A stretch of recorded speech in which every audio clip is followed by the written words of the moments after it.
I think the biggest thing to keep in mind is that faking it until you make it is like a big thing. You have to really show up and act like you belong there and have that confidence and be like, okay, cool, this is not my first red carpet. I've done this before. Yes, I know what I'm doing. I'm gonna prepare myself so that when the opportunity comes, I don't have to get ready. You have to stay ready. Don't wait for yourself to get the opportunity to get ready. Welcome to The Art of Speaking Up, a podcast that helps professional women access the limitless potential that lies within them. I'm your host, Jessica Guzik, and my mission is to help you find that spark inside you that has the power to transform your career in ways you may not have thought possible. I'm so excited that you're here. And now, on to the show.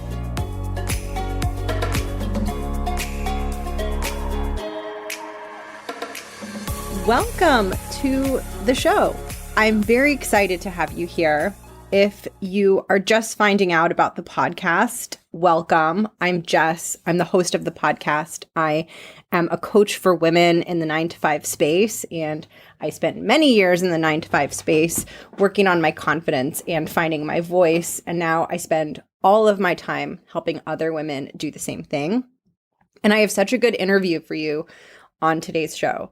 So today's guest is a friend of mine who was with me together in the very first ever improv class that either of us had ever taken. And I was so excited to bring her on because she is a professional entertainment host. Part of her job and part of what she does is all about using her voice.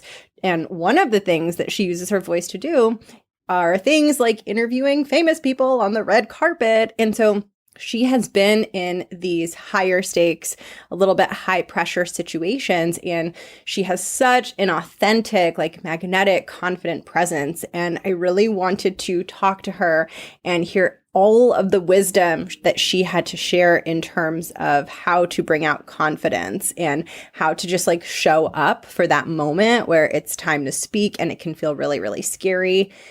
And there's so much in this conversation that I love, but I think what really hit home for me so much and what I hope will feel like liberating and freeing for you is, I asked her, like, how do you bring confidence into the interviewing that you do and how do you speak with confidence? And she really talks about fear being present, nerves being present, and just still showing up anyway.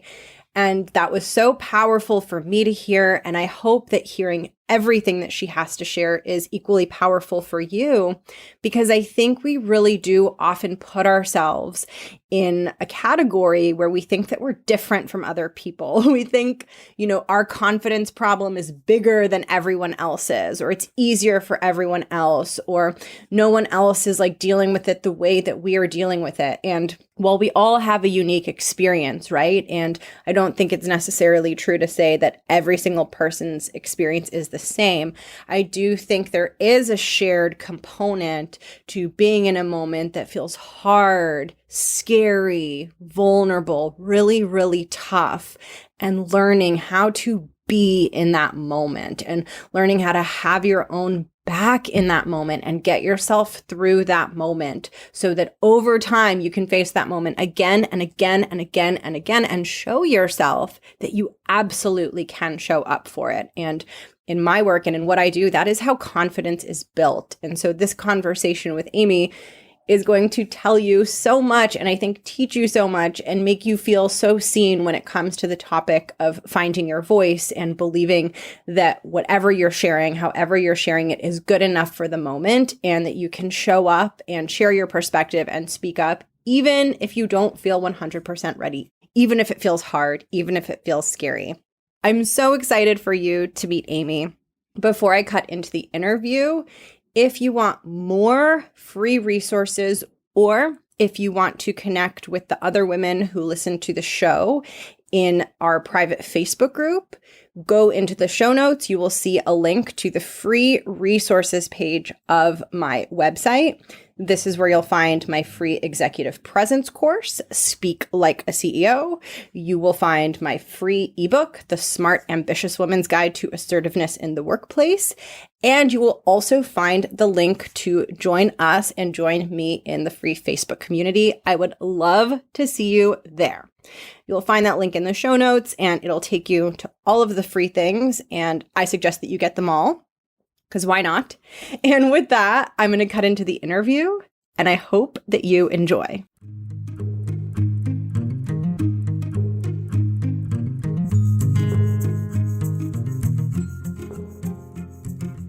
I love that question. What do you do? I'm like, I don't know. Too much, not enough. I don't know. Hi, my name is Amy Cassandra Martinez. What I do? Gosh, that's a good question. I get paid to be an entertainment host and to stream on Twitch.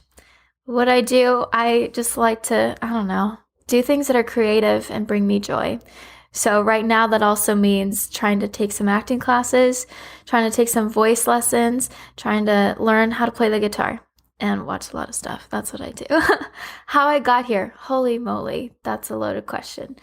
Lots of internships, lots of odd jobs, lots of what the heck am I doing here? Is this ever going to get better?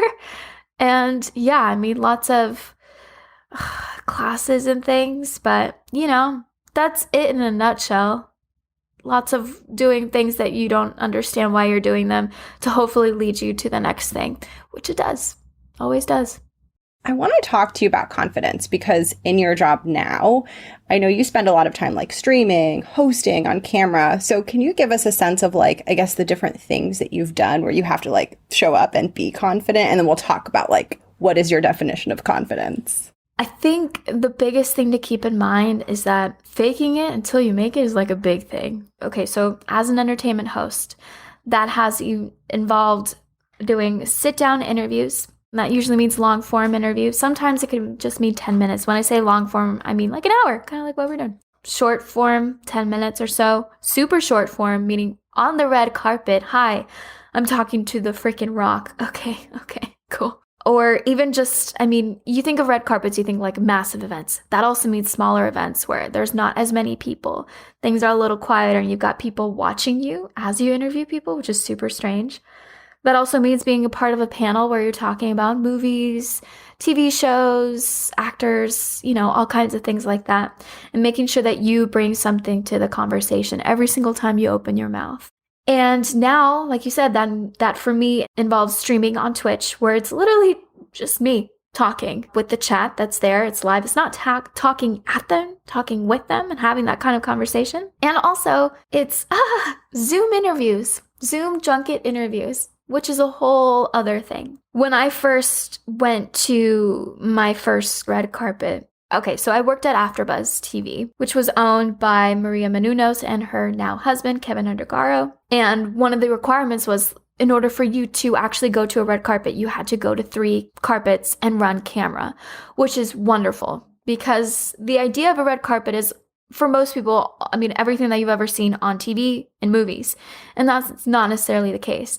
You have to really show up and act like you belong there and have that confidence and be like, okay, cool. This is not my first red carpet. I've done this before. Yes, I know what I'm doing. And yeah, I mean, after the first 3, I was like, okay, I guess now I ask the questions. And you have to know, okay, I have the mic on me. I'm asking the question. Give it over to the person I'm asking the question for and actually be there and listen to them. And just forget everything else that's going on around you, except for, be aware of the time. You're not having a full-on sit-down interview with this person on a red carpet. You have to keep it moving. And one of my first interviews with another outlet was with Ron Howard. And I was like, what could I possibly ask? It's just me. I don't know. Hi, Ron Howard. Wow, you're so talented. Like, what do I say, right? And I think part of showing up with every single job that I do, every single interview, is having faith in myself and that whatever I bring to the table is important. And there's a reason that I'm there asking these people questions. There is a reason that I was there asking The Rock a question. A lot of things lined up so that I could be there. I wasn't gonna be there. I wasn't the host that was gonna go. We also had a very slim chance of actually interviewing The Rock. It was at the Rampage movie premiere. And I was like, really, please, he's not gonna come all the way down. I'll be here. He's The Rock. Jeffrey Dean Morgan's not gonna come all the way down here. There's no way. And then they get closer and you're like, oh my gosh, we actually have a shot. Okay, well, put on your big girl pants and then be here and be present in this moment and don't be scared. You can be scared, but also believe in yourself. I feel like that's something that I have to continuously remind myself. And when I get nervous, I still get nervous. I get nervous on Zoom interviews if it's just one person, if it's 5, 6 people, even with streaming on Twitch. But you have to know that whatever you have to say is of value.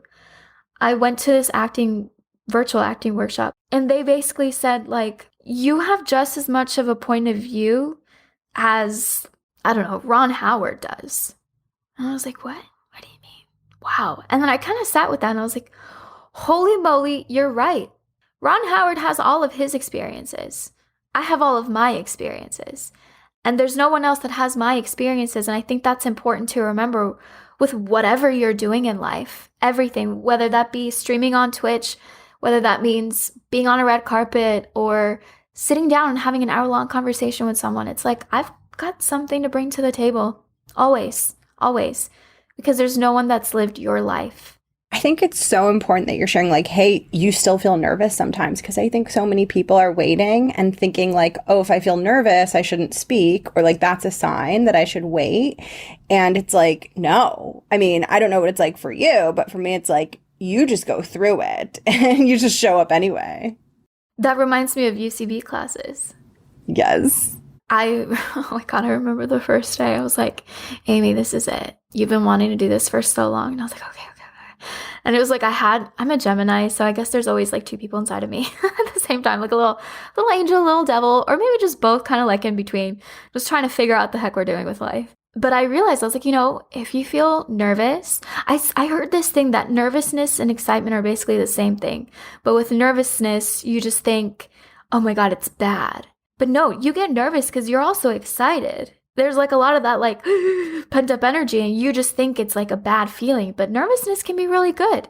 Nervousness, when I like performed and like played my violin like out for the world and everything, I started playing in 5th grade and I played up until like college, and now I play every now and then when I stream on Twitch. But like I would get so nervous. That nervousness would like radiate through my fingers and give me an awesome vibrato, which is basically like you just wiggle your fingers and it just sounds even cooler. And it was just awesome.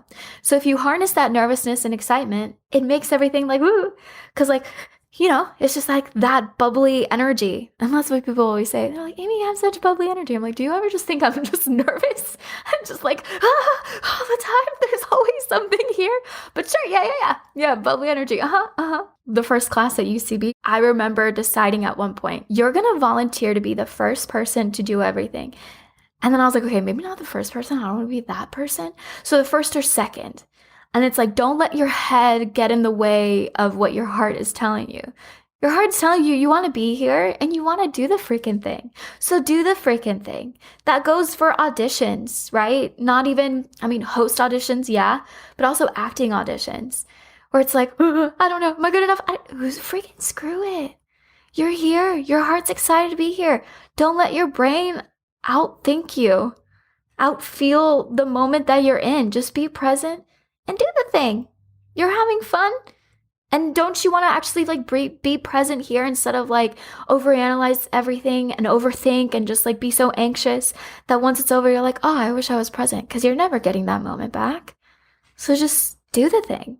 Do the thing. Period. Bam. What a quote. Do the thing. I love that you talked about UCB, because I specifically remember before our show, like being right next to you backstage. And I just remember, like, I don't know if you remember, but I like looked at you and I was like, we're going to do this. It's going to be fine.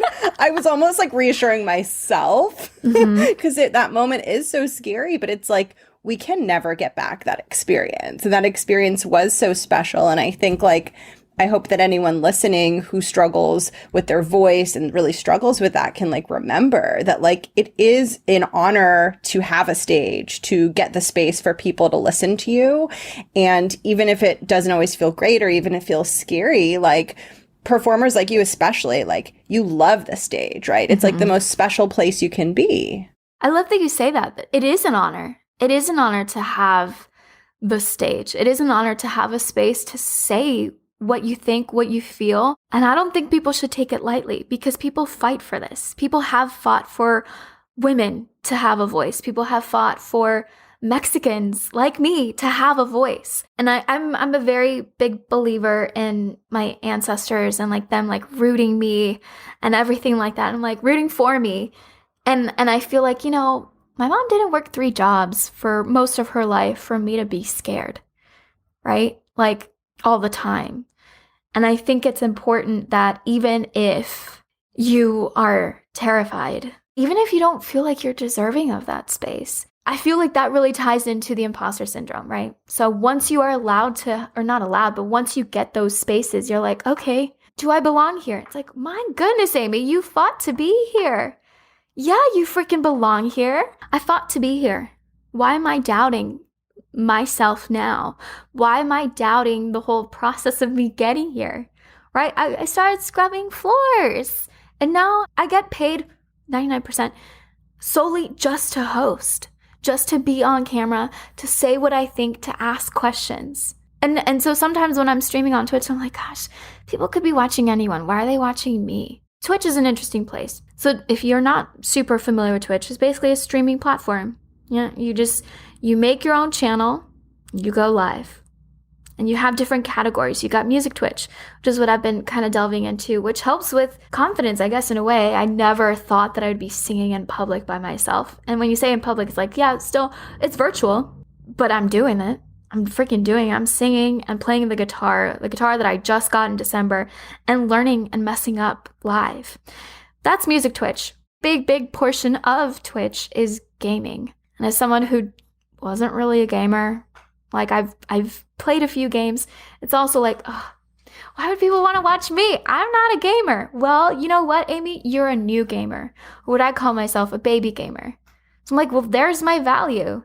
Most people have played most of the games that I'm playing, but these are all brand new to me. So it's like, okay, well, I guess, yeah, I guess this is why people are here. And when you start to doubt yourself, and there's a huge portion of Twitch that is also called just chatting, which is my favorite, which is basically what we're doing. And I just chat with people that are watching me. We talk about mental health a lot. We talk about everything that's going on. Really, I mean, from, being excited about getting vaccines, vaccine appointments, to, wow, do you guys feel safe right now with, police brutality and everything that's happened, to consistently just trying to be better human beings. I mean, there's always something to talk about, especially in the last year. So we just talk about that. And I'm like, that's important to me. That is not a platform that I had a year ago. I really just started streaming on Twitch October 1st of last year. Coming up on our 6 months, we're actually having a 12-hour stream. And it's like a whole space that you're just like trying to understand. It's like, why me? And it's a different kind of like, why me, right? Because at the beginning, it's like, why me? Like, what am I doing? What am I doing? Even more so, not even just why me. What am I doing when I was scrubbing floors? What am I doing? Now it's like, what am I doing? Am I deserving of like some of the interviews that I get to do? I don't know. Yeah. And then you kind of have to answer yourself and be like, no, I am. But the imposter syndrome is something that it's new to me. But I guess until you're in that and you're feeling that, which hopefully you don't feel that.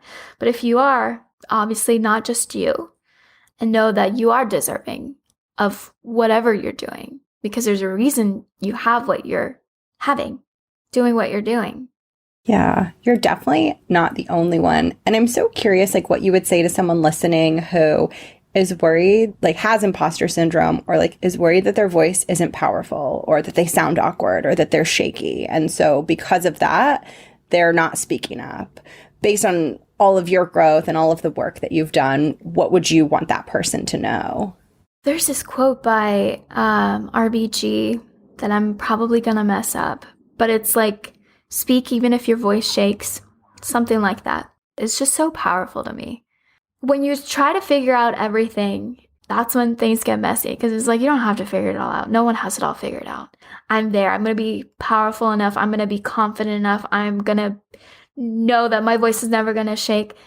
You might always have your voice shaking, because maybe that means that you were never around an environment that you had to raise your voice or that you had to stand up.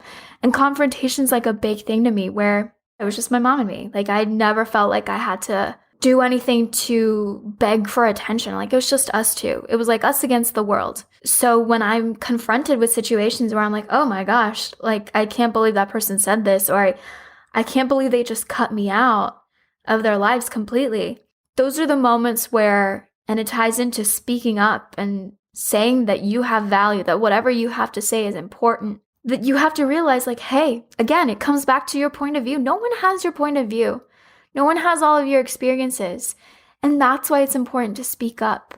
Speak up for yourself. Speak up for others. You could say that there's an art to speaking up. That's coming, Amy. That's coming.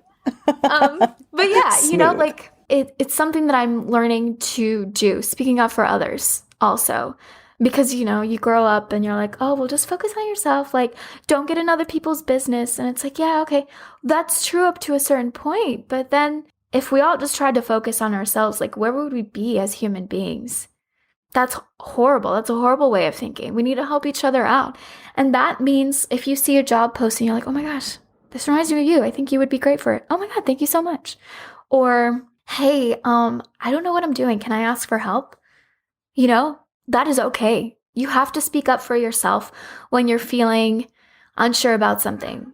In my mind, maybe, I don't know, 5-10 years down the line, I won't get nervous when I'm put in a situation that I feel like I'm not prepared for. There's this quote by Amy Poehler, and I'm also going to butcher it, but it's basically like, if we all waited until we were ready to do something, we would never do it, which is so true.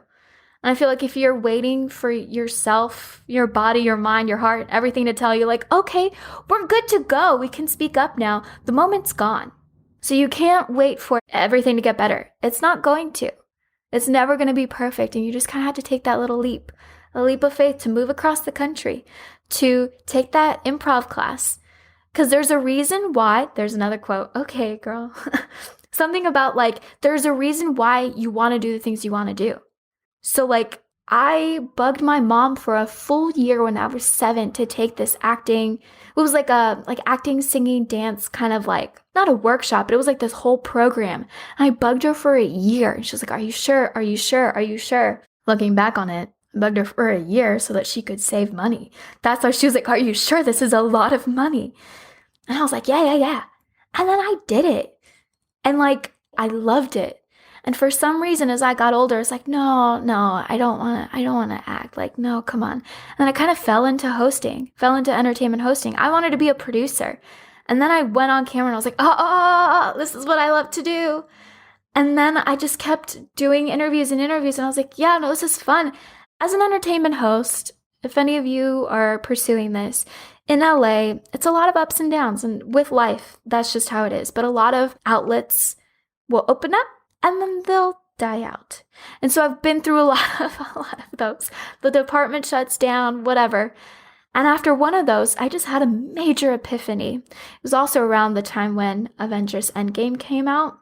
And it just hit me. And I was like, what am I doing? Again, what am I doing with my life? And don't get me wrong, I love being an entertainment host. It's a blast. But it hit me that I just kept asking people questions about their lives. And I was like, what am I doing with mine? I'm asking them about all the cool things they're doing. What do I really want to be doing? And it hit me and I was like, oh, it was by far one of the most intense moments of my life, which sounds so weird to say. It's like, well, getting proposed to was also like an out-of-body experience. Getting married, yeah, that too. And then realizing that I've been wanting to act my whole life and I've just been shoving it down. Why? Because I've always felt like, no, I'm just not good enough. Or I mean, everyone wants to act like, no, oh my God, I'm in LA and I want to act. Okay, how cliche of me. And then I was like, you know what, Amy, screw it. This ties into Avengers Endgame. And you don't have to know much about the entire Marvel Cinematic Universe to understand what I'm going to say. Steve Rogers, Captain America, he's given the chance to go back in time. And the thing that he does is he goes and he spends his life with his true love, Peggy Carter. And it's this whole thing. And obviously, like, if you've seen the movie and all of that, like, I have not been able to watch the movie again because it affected me so much that even if I hear the song, the music that it plays at that point, I'm like, ugh! And I realized, Amy, you don't have an infinity stone to be able to go back in time like Steve Rogers. You don't have that. So you need to start doing the things that you would love to have been doing this whole time now. So then I did, and I signed up for UCB classes, and then I signed up for everything. I signed up for acting classes, found an agent and everything, and you just have to do that. And I've been ready for decades, but I just never let myself really be in it and understand that there was a reason why I've been loving acting for so long. And every single time I watch a performance, whether that be on stage or in movies, that I always felt a little sad after. And I thought it was normal. And it's not normal to feel sad because you're like, I wish that was me. I wish that I could affect people like that. I wish that I could be these characters, tell these stories, feel these things. That's not normal. That means that you actually want to do these things. So, it takes a lot of trial and error. And everything that I've learned from hosting really does help. It helps with acting because it helps me say hi, my name is Amy Cassandra Martinez. I live in Southern California and I'm 4'11", right? And you hear that. It's like, hi, I'm here. I matter. I bring value. Okay, so what you just did is literally what everyone who listens to this show wants to do. You just enacted the fantasy of so many people. So what can they do to get there? Like, if someone's like, wow, she sounds so confident, I would love to be able to introduce myself that way, what would you say to that person? I've mentioned this before. Ancestors are a big thing to me. After I lost my mom, I felt so out of touch with everything. I talked to my therapist about this too, that I generally have a lot of sense of not belonging and feeling kind of like I'm floating. Like, you think of tree roots, you think of your ancestors, you think of your whole family. I feel like I have no immediate connection to the rest of my family. And I think of that because it's solely tied to my mom. And it was just us two. And I always heard about stories from my grandma because of her. And when I lost her, it took me a while to be like, okay, well, she's always going to be with me, right? Everything that my mom went through, that my grandma went through, that my great-grandfather went through, all of the amazing people that came before me are still with me. And every single time that I feel like, am I good enough? Am I doing enough? Am I worthy? I have to think about everything that came before me, everyone that came before me that is rooting for me, and all of the experiences that I thought I don't know if I'm going to survive this. To touch on a little bit of mental health talk, there has been a lot of downs, a lot. And just because you have those downs, it doesn't mean that they're always going to be like that. My therapist always says feelings are fleeting, right?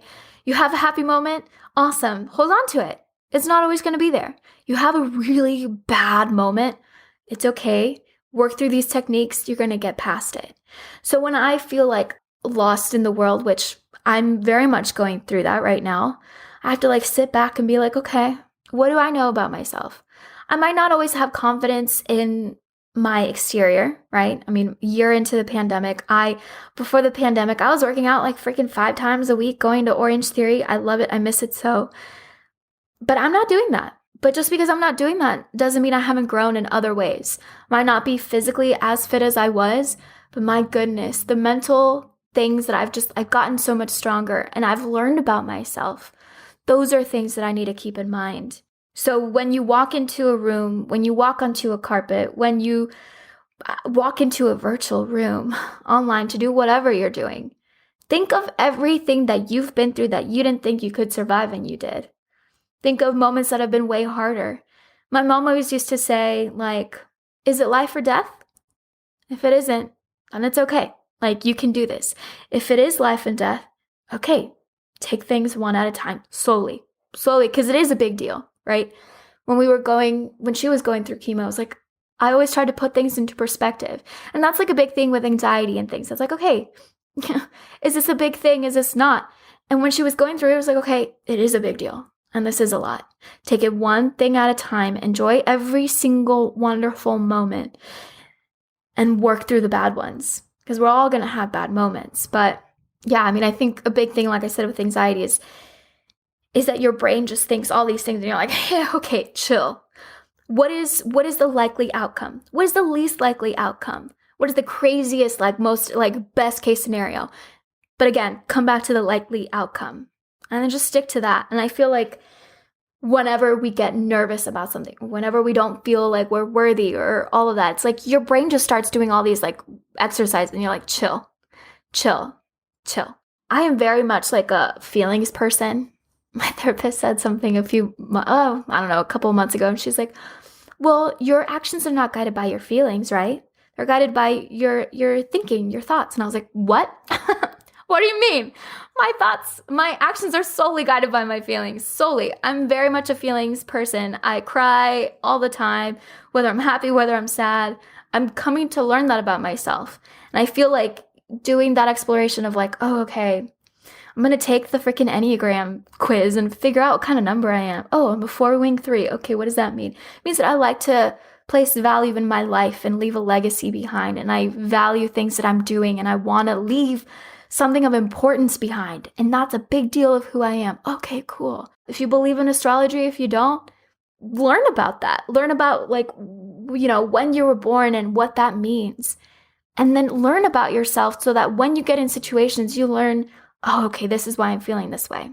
So when you walk into a room, when you walk into, again, a red carpet or a virtual room, you show up and you're like, this is me, my little Greatest Showman thing. This is me. This is who I am. This is it. I don't have to be anything. I don't have to be anything other than what I've been trying to be, baby. Just show up and just be who you are. No one's asking you to be different. And if they are, maybe you don't need to be around them. Or, obviously just try to grow and be the best version of yourself that you can be. Yes. I love it so much because everything that you're saying is it's not about being perfect or always being so good at it. It's just about being true and real and just finding the things in you that make you feel strong. And messing up. I think with everything that's happened in the last year, people are scared to mess up. And it's y'all, look, if you mess up, apologize. Be real, be authentic, be your true self and stop pretending to be someone that you're not. If you grew up a certain way, it is your obligation, it is your duty to consistently try and be better, a better human being every single day. I've always, not always, but since we moved to California, I'm I think everyone should leave home. At least for a couple of years. And if home means out of state or several cities down, I think you really need to get out. I think it's important as part of growing up as a human being. That means leaving your comfort zone. And the comfort zone, another quote from freaking Pinterest, your comfort zone can kill you. And it's true. I think my biggest thing with life is that I don't want to look back and say, I wish I had done this. Because here I am in my 20s, still wondering why the heck I didn't just stick with acting when I was a kid. I loved it so much. Why did my little teenage brain say, who was it? And I'm like, oh, really? You want to get into that, Amy? You know who it was. It was your supposed friends that were like, oh, well, I'm going to get a real job. I'm going to go to school and get a real major. Where it was I wanted to be a movie critic for a while. And you're like, nah, just be who you are. Be who you are. Mess up. If you mess up, move on, learn from the mistakes and be like, look, I screwed up. I'm trying to be better. And don't expect other people to do the work that you could be doing. That no one's gonna hold your hand and be like, oh, we said something we shouldn't have said today. Let's think this through and see how no, this is all you. We're all adults. And if you're technically not considered an adult, if you're considered a minor, you're still doing that growing and learning. And if you, at whatever age, have the luxury to have your parents around, you are still learning and growing, right? I think there's a weird sense of like when you lose a parent and that, it's all you've ever known. That you're like, okay, I guess that's it. I'm done. Whatever they've taught me, I'm done. But I'm like, everything that my mom taught me, like I have that. That replays in my mind. My mom was learning and growing, right? If you're in your 70s, 80s, you're always trying to actively learn, grow. If you're retired too, like I think that there's always room for growth, and there's always room to be like, okay, well, what do I want to leave behind? It's such a big deal to me to see like, well, what do I want to leave behind? I want to leave the world a better place, whatever that means. Sometimes people find value in thinking that we're so small in the big scheme of things, which yeah. But I'm like, well, that might be the case, but I always feel a sense of power of being like, well, but there's a reason why we were all born.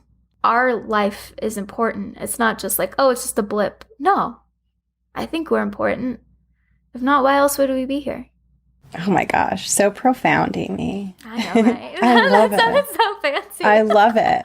Okay, tell us where we can find you, because I think people are going to want to connect with you. Oh yeah, in the interwebs, right? Is that what people say? No one says it anymore. Oh my gosh, stop trying to make fetch happen. Yeah, just honestly, Twitch and Instagram are the biggest places. So on Instagram, it's just at Amy Cassandra MTZ. MTZ like Martinez. It's an abbreviation. Some people are like, "nts." I'm like, sure, if you want to say nts, have it be like a club thing there. And then on Twitch is just twitch.tv/Amy Cassandra MTZ. Twitter's the same thing, Amy Cassandra MTZ. And yeah, I mean, I feel like once you find, oh my gosh, I think I even have my website, amycassandra.com.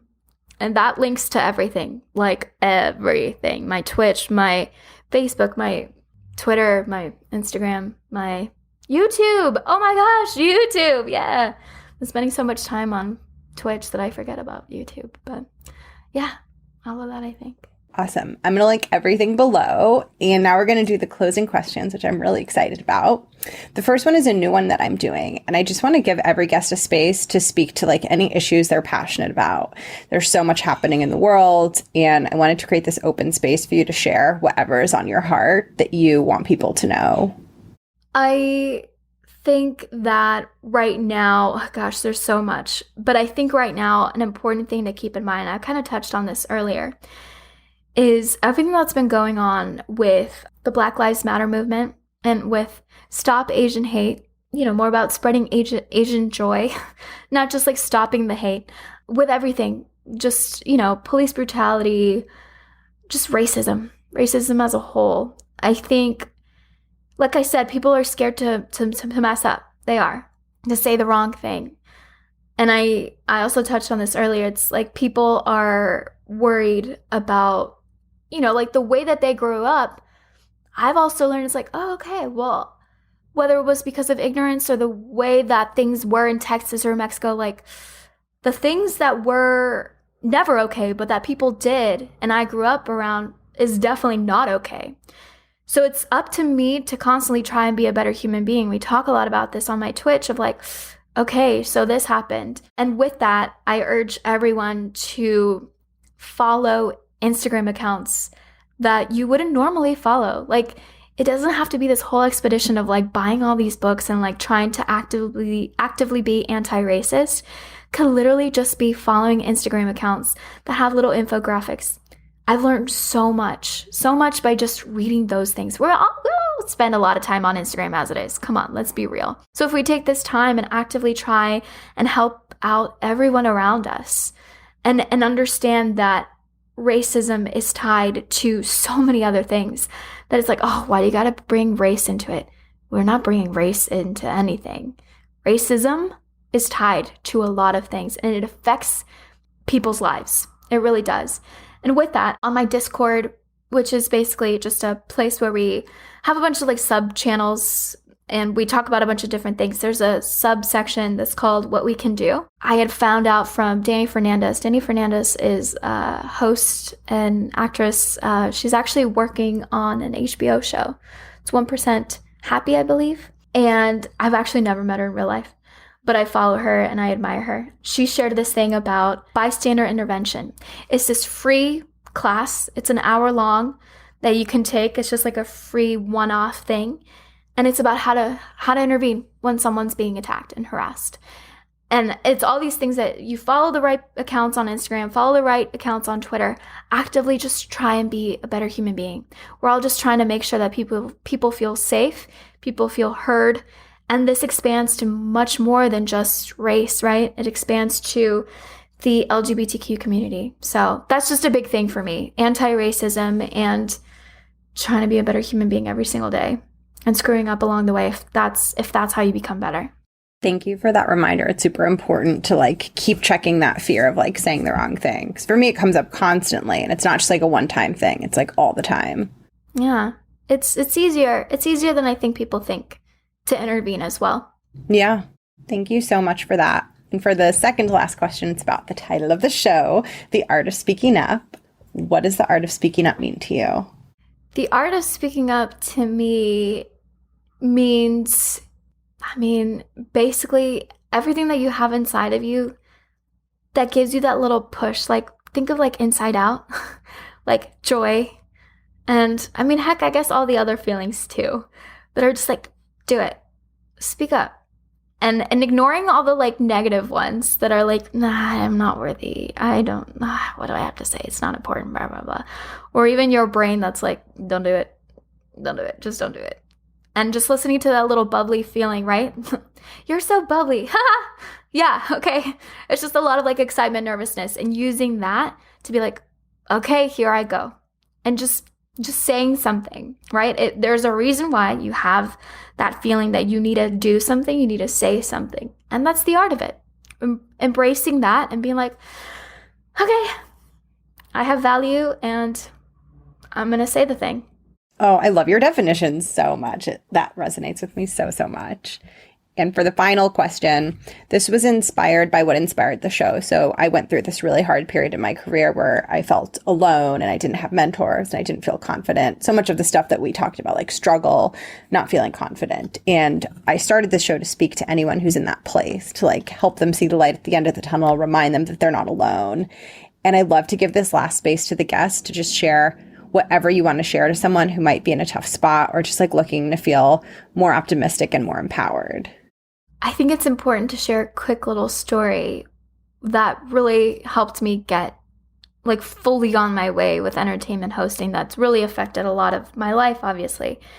I was working at a boutique, like fancy little clothes that I just couldn't really afford because I'm like, why is that so overpriced? Come on, I'm not going to pay $40 for a shirt that I could get at Marshall's.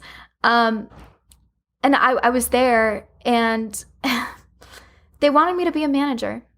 I was like, what am I doing with my life? Things started getting a little difficult because my friend was coming into town. I was like, hey, like, I would like to take some time off because she's going to be in town. And she was like, well, you can't. This was like my boss at the time. And I was like, I'm sorry. Well, you can't because we need you here. And I'm like, okay, but there's other people here and she's coming into town. And so I reevaluated everything. I'd been thinking about this for a while. There I am sitting at this boutique store, listening to Michael Bublé. I'm like, what am I doing? What am I doing? What am I doing? And so I'd never done this in my life before. I was like, you know what? They deserve someone better. And I can't give them any more of my time because I think it's a disservice that I really don't want to be here. So when I clocked out that night, I returned everything. I was the last one by myself, closed everything, closed the door, locked it. Funny enough, I turned over this little thing that was on there and it said now hiring. And I was like, well, there you go, now hiring. I sent an email and I was like, I'm sorry, I just can't do this anymore. It was for a lot of reasons, but the biggest one was like, I felt myself going down this freaking carpool lane of stuff I just didn't want to do. And so after my friend came into town, it was like a fun little like, yay, breath of fresh air. And then she left and I was like, what am I doing? Again, what am I doing? What am I doing? I went on YouTube and I was watching people doing the things that I was wanting to do. I was looking at hosting reels and I saw people use these mic flags and I was like, what the heck is that mic flag? Did a little bit more digging. AfterBuzz. What the heck is AfterBuzz? And then I applied for AfterBuzz, got AfterBuzz, did a lot of stuff on AfterBuzz, ended up going on red carpets, worked for Popcorn Talk, did all of that, then went to other outlets, Red Carpet Report, I was doing Hollywood Junket, I was doing, did a little bit of Dance Network. Then after that, it was like, okay, bigger and bigger, then got Clever. Then after it, and then it just like spiraled. And it's basically going back to, why am I doing this? What brings me the absolute most joy? Don't try to pretend that, same thing with, Avengers Endgame. Acting and everything. Don't try to pretend that you don't love the things you love to do. There's a reason why you love the things you love to do. So if you're feeling lost, basically start from scratch and be like, okay, what do I absolutely love to do? And what are the people that are doing the things that I want to be doing? What are they doing? Right now, that means going on IMDb Pro and seeing who the agencies are and taking those classes and being like, okay, there's never going to be a linear way of doing things, but it's like, let me see, how did they do it? How did this other person do it? How did this other person do it? And doing that semi-Instagram stalking, IMDb stalking, class stalking, just going to different classes and seeing how many free things you can get. Hello, money is tight. We're in a pandemic. I get it. And just kind of like figuring out what the heck is going on. And I say this from personal experience of something that I'm doing right now. I don't have a stable income. I don't have like an actual job. I lost my job early this month. I was like, cool, another video department gone. Awesome, awesome, awesome. So this is what I'm going through right now. And trying to set yourself up for like, I'm going to prepare myself so that when the opportunity comes, I don't have to get ready. You have to stay ready. Don't wait for yourself to get the opportunity to get ready. That's actually, I think it's it's Ice Cube. It's a lyric. If you stay ready, you ain't got to get ready. Something like that. Wow, full of random quotes today. But yeah, that's just it. Get yourself prepared. Oh my gosh, a perfect note to end on, the meow. Thank you so much, Amy. And thank you, Spielberg. And ET, thank you. And thank you, Jessica. Thank you. That was Amy's cat, which was a hilarious way to close out and end the interview. Divine timing, right? Like, is there any better definition of divine timing than that cat noise? I don't think so. But I hope that you enjoyed this conversation. Like I was saying at the beginning, hearing Amy share the more vulnerable parts of her experience and how she shows up anyway, even with nerves, even with fear, was just like another dose of inspiration for me. And I was like, yeah, like we can, right? And it just made me feel so uplifted. And I hope that it had the same effect on you. And if you feel fear and if you feel nerves, I hope that you know that even though they're hard, even though they're not fun, it's not necessarily a problem, and it doesn't have to be something that gets between you and where you want to be professionally. If you want to follow Amy, which I absolutely suggest that you do, I'm going to link all of her links and her socials and her Twitch channel down in the show notes. And if you want to get in touch with me or look into working with me one-on-one, I will also put my coaching website down in the show notes, and I will also put a link to where you can get all of my free stuff, my executive presence course, my ebook, and the private Facebook group. I will put everything down below. I hope that you're having such a wonderful week. I am so happy to have you listening all the way to the end. If you are here at the end of this episode, please let me know, say hi, let's meet. You will find my contact information in the show notes. And I hope the rest of your day goes well. And I will catch you next week for another solo episode. And have a wonderful day.